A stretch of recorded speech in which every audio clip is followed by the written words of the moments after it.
A very good afternoon, friends, distinguished members on the dais.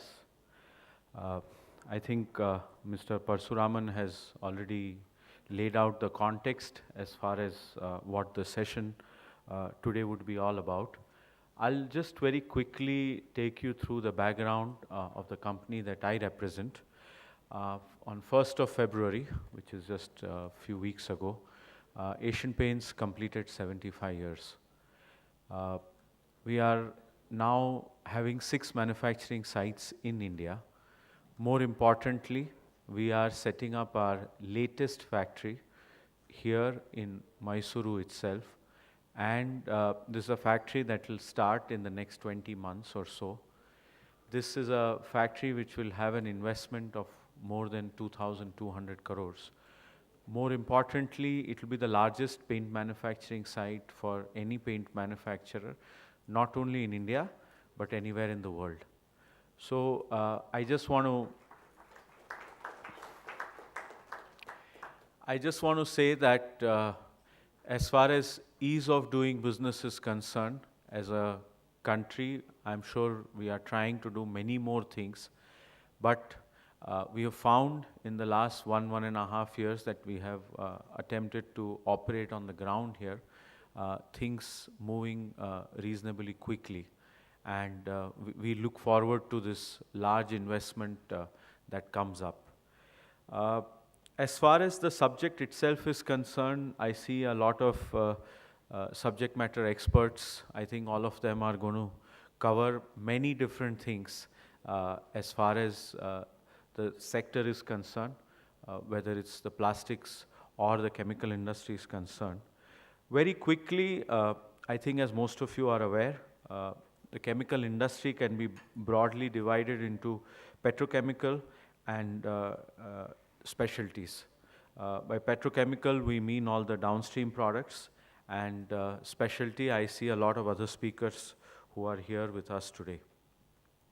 Yesterday, the Honorable Finance Minister also, Mr. Jaitley, spoke on how manufacturing is where job creation lies. And I think if we can deliberate in the next hour or so how we can build on that theme, I think we will make an impact as far as not only the Karnataka economy is concerned, but the national economy. Chemical industry in India is both family-owned enterprises, multinationals, people who have brought technology in from other parts of the world, but people who have also done a lot of work as far as building blocks, basic research in India is concerned. And I'm sure we'll hear more about that. As far as the petrochemical industry is concerned, it typically needs propylene or ethylene in downstream products, where specialty chemicals, as name suggests, products are tailor-made for application or at times even a price point. Intrinsically, the industry is diverse, and the range of products a company may offer may vary from a few tens to hundreds of products. As the market becomes more sophisticated in India, and this will definitely happen as the GDP grows, the usage of specialty chemicals increases, and the products tend to get not only more complex, but also costly. As a corollary, it is only to be expected that the markets for these chemicals are currently concentrated more in the developed countries, and we heard some of the consumption figures of the developed countries per capita basis earlier. But much more of the future is expected in emerging markets, and that is where the investments are taking place. So very clearly, as we look ahead, we are very optimistic about where the industry is today, but more in terms of how it's poised in terms of the challenges it can take on and grow in the next decade or so.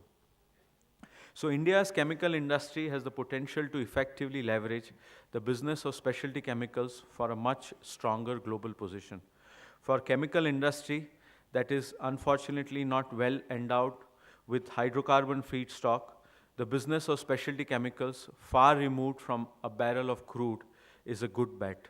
This segment of the industry engages human capital in far larger numbers than commodities and petrochemicals and calls for soft skills, such as marketing and sales, that can be quickly taught and imbibed.